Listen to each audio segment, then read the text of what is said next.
اعلی حضرت مفتی اعظم حجت الاسلام بریلی تجھے سلام۔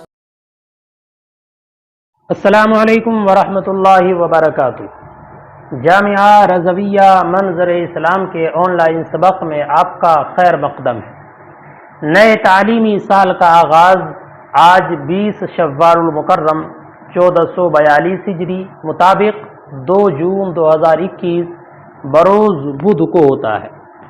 یہ کتاب جو آپ حضرات پڑھنے والے ہیں اس کا نام ہدایہ ہے۔ اس کو ہم شروع کرتے ہیں۔ بسم اللہ الرحمن الرحیم۔ اللہم صلی علی سیدنا و مولانا محمد وبارک وسلم۔ صلو علیہ صلاۃ و سلام علیک یا رسول اللہ۔ اللہم صلی علی سیدنا و مولانا محمد وبارک وسلم۔ صلو علیہ صلاۃ و سلام علیک یا رسول اللہ۔ اللہم صلی علی سیدنا و مولانا محمد وبارک وسلم۔ صلو علیہ صلاۃ و سلام علیک یا رسول اللہ صلی اللہ علیہ وسلم۔ اللہم رب یسر ولا تعسر وتمم بالخیر۔ اللہم رب یسر ولا تعسر وتمم بالخیر۔ اللہم رب یسر ولا تعسر وتمم بالخیر۔ اللہم ربی زدنی علما۔ اللہم ربی زدنی علما۔ اللہم ربی زدنی علما۔ اللہم رب اشرح لی صدری ویسر لی امری واحلل عقدۃ من لسانی یفقہوا قولی۔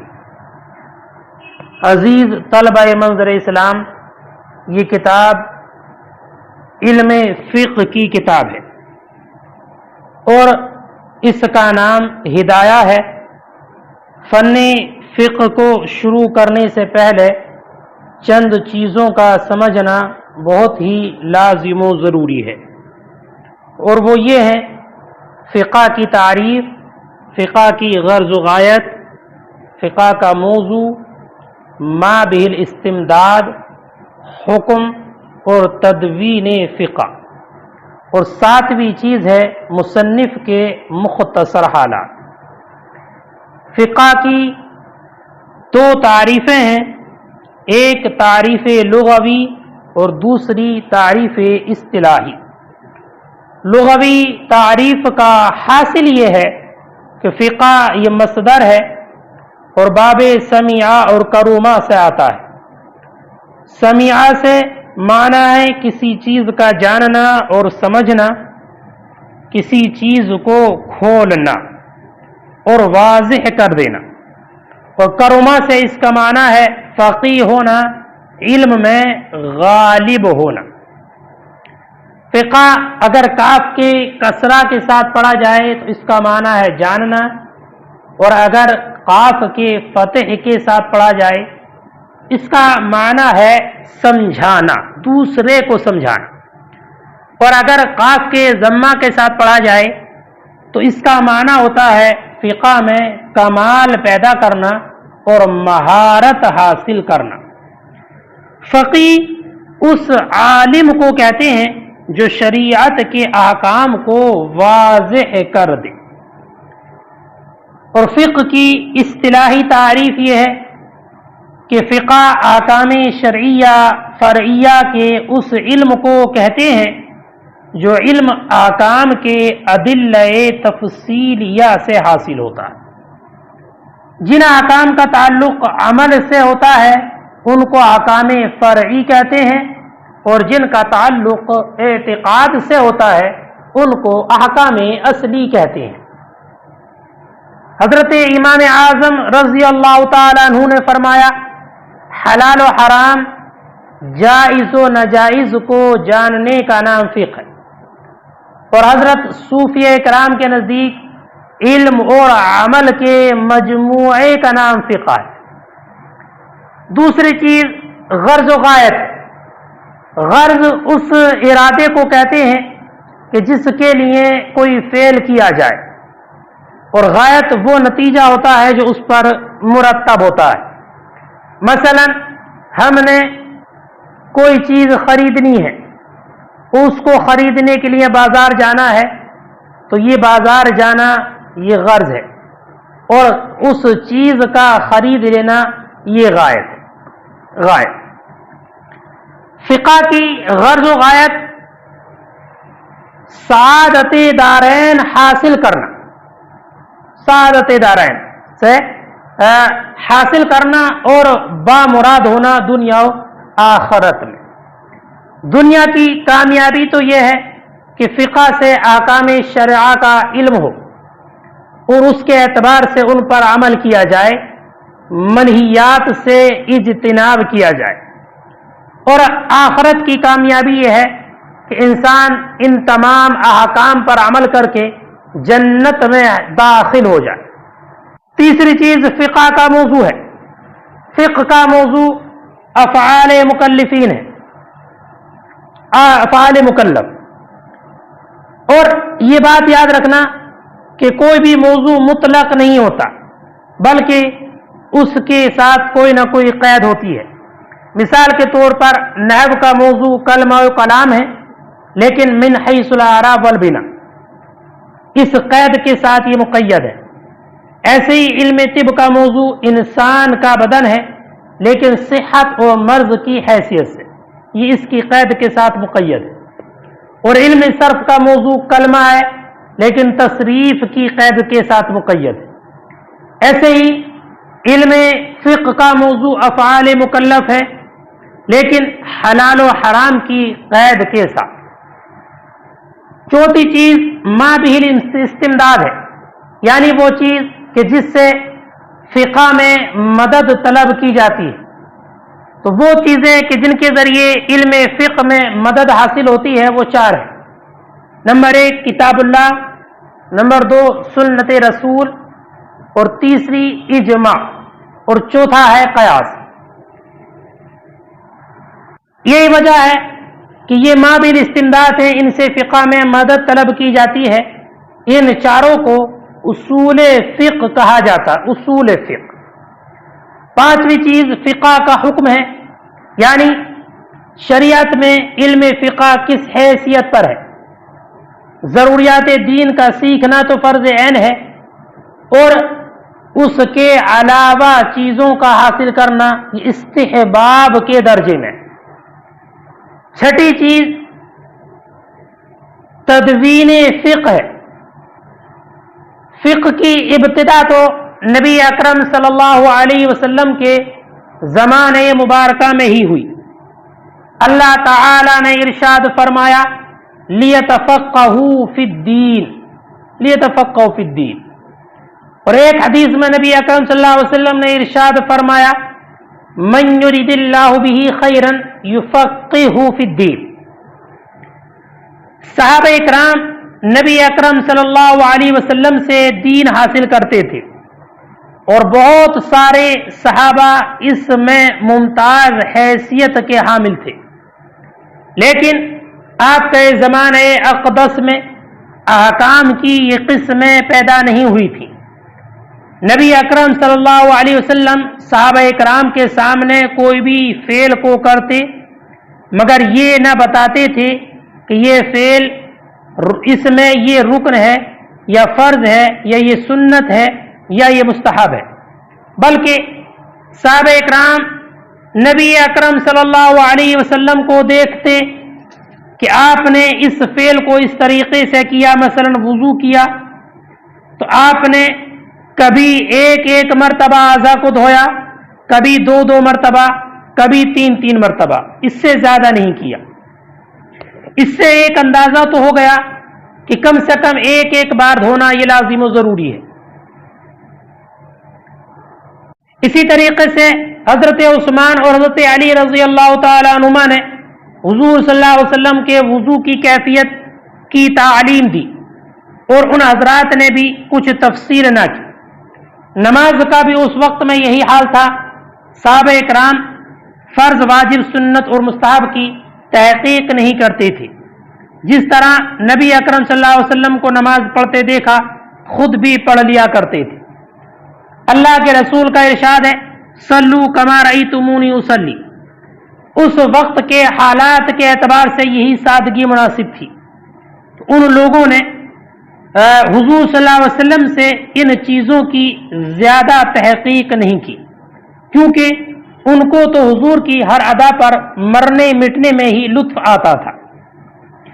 البتہ کبھی کبھی اللہ کے رسول صلی اللہ علیہ وسلم نے کچھ ارشادات بھی فرمائے، جیسے کہ ایک حدیث میں فرمایا قم فصلی فإنک لم تصلی۔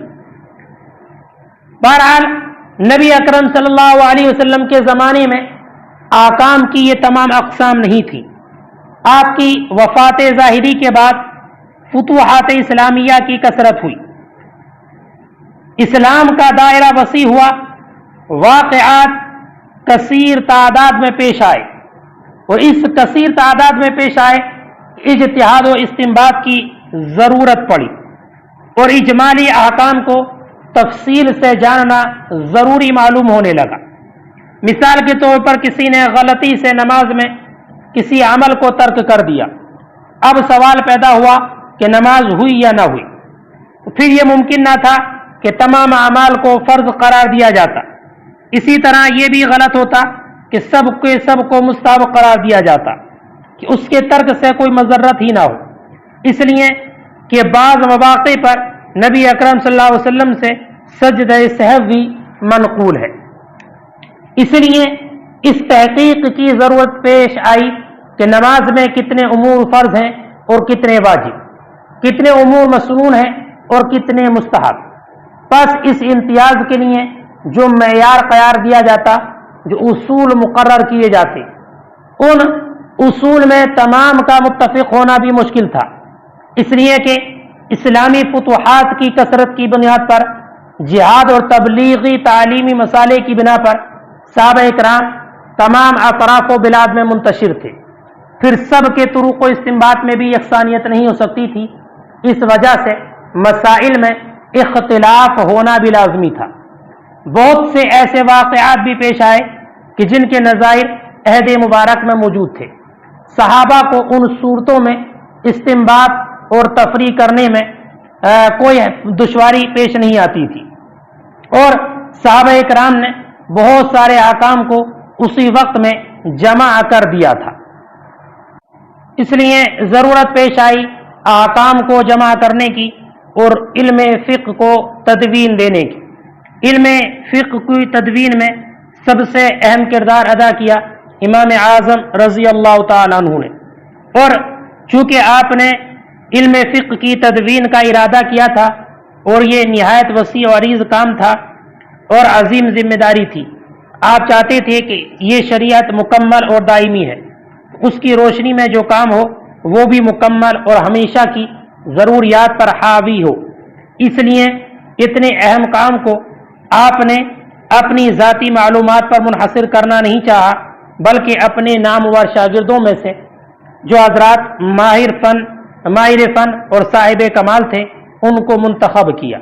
مثلا یحییٰ بن ابی زائدہ، حفص بن غیاث، قاضی ابو یوسف رضی اللہ تعالیٰ عنہ، امام ظفر، امام محمد، اور اس کے علاوہ جو اور آپ کے عزیز شاگرد تھے، ان تمام کی ساتھ حضرت امام اعظم رضی اللہ تعالیٰ عنہ نے علم فقہ کے مسائل کی تدوین کی۔ خلاصہ کلام یہ کہ کسی خاص باب کا کوئی مسئلہ پیش کیا جاتا اور سب لوگ اس کے جواب میں متفق ہو جاتے تو اس کو اسی وقت قلم بند کر لیا جاتا۔ امام صاحب سب کے دلائل میں غور و فکر اور تحمل سے سنتے اور آخر میں فیصلہ فرماتے۔ اکثر و بیشتر آپ کے محققانہ فیصلے پر سب لوگ مطمئن ہو جاتے اور اسی کو لکھ دیا جاتا۔ اس طرح یہ عظیم الشان کام 30 برس کی طویل مدت میں انجام پذیر ہوا۔ یہ مجموعہ بہت بڑا علمی ذخیرہ تھا۔ یہ کچھ ضروری باتیں علم فقہ کی تدوین کے تعلق سے تھیں۔ اب مصنف ہدایہ کے کچھ مختصر حالات بیان کیے جاتے ہیں۔ حضرت علامہ مولانا عبدالحی صاحب لکھنوی نور اللہ مرقدہ کے بیان کے مطابق مصنف ہدایہ کا نام علی، کنیت ابو الحسن، لقب برہان الدین، والد محترم کا اسم گرامی ابو بکر ہے۔ آپ سیدنا ابو بکر صدیق رضی اللہ تعالیٰ عنہ کی اولاد سے ہیں۔ فرغانہ کی طرف نسبت کرتے ہوئے آپ کو فرغانی کہا جاتا ہے۔ آپ کی ولادت دوشنبہ کے دن بعد نماز عصر 8 رجب المرجب 511 ہجری میں ہوئی، اور آپ کی وفات شب سہ شنبہ 14 ذی الحجہ 593 ہجری میں ہوئی۔ سمرقند میں آپ کو دفن کیا گیا۔ اللہ تبارک و تعالی آپ کو کروٹ کروٹ راحت و سکون عطا فرمائے۔ صاحب ہدایہ نے بذات خود یہ بات تحریر فرمائی ہے کہ ابتدا ہی سے مجھے اس بات کا خیال تھا کہ فقہ میں کوئی ایسی کتاب ہونا چاہیے جو عبارت کے اعتبار سے مختصر ہو اور احکام و مسائل کے اعتبار سے ہر قسم کے مسئلے پر حاوی ہو۔ حسن اتفاق کہ میں نے امام قدوری کی مختصر القدوری پائی، اور میں نے دیکھا کہ اساطین امت جامع صغیر کے حفظ و ضبط کا غایت درجہ اہتمام کرتے ہیں، تو میں نے ان دونوں کتابوں کا انتخاب کر کے تبرکاً جامع صغیر کی ترتیب کے مطابق ایک کتاب بدایت المبتدی کے نام سے تالیف کی۔ پھر مصنف ہدایہ فرماتے ہیں کہ اگر توفیق الہی شامل حال رہی تو میں اس کتاب کی شرح بھی لکھوں گا، جس کا نام کفایت المنتہی ہوگا۔ لہذا اللہ رب العزت نے آپ کو توفیق عطا فرمائی اور آپ نے 80 جلدوں میں ایک ضخیم شرح لکھی جس کا نام کفایت المنتہی ہے۔ اگرچہ اس کتاب کا وجود انتہائی مشکل ہے، پھر آپ نے اس شرح کا اختصار کیا جس کو ہدایہ کے نام سے یاد کیا جاتا ہے۔ مصنف نے ماہ ذی قعدہ 573 میں یوم چہارشنبہ بعد نماز ظہر ہدایہ کی تصنیف کا کام شروع کیا، اور پوری محنت اور جافشانی کے ساتھ مسلسل 13 سال تک اس طرح مصروف رہے کہ اس مدت میں ہمیشہ روزہ رکھا، اور آپ نے یہ کوشش کی کہ آپ کے روزے پر کوئی مطلع نہ ہو۔ لہذا جب خادم آپ کا کھانا لے کر آتا تو آپ فرما دیتے کہ کھانا رکھ جاؤ، اس کے بعد آپ کسی طالب علم کو بلا کر کھانا کھلا دیتے، خادم واپس آتا اور برتن خالی دیکھ کر یہ سمجھتا کہ آپ کھانے سے فارغ ہو چکے ہیں۔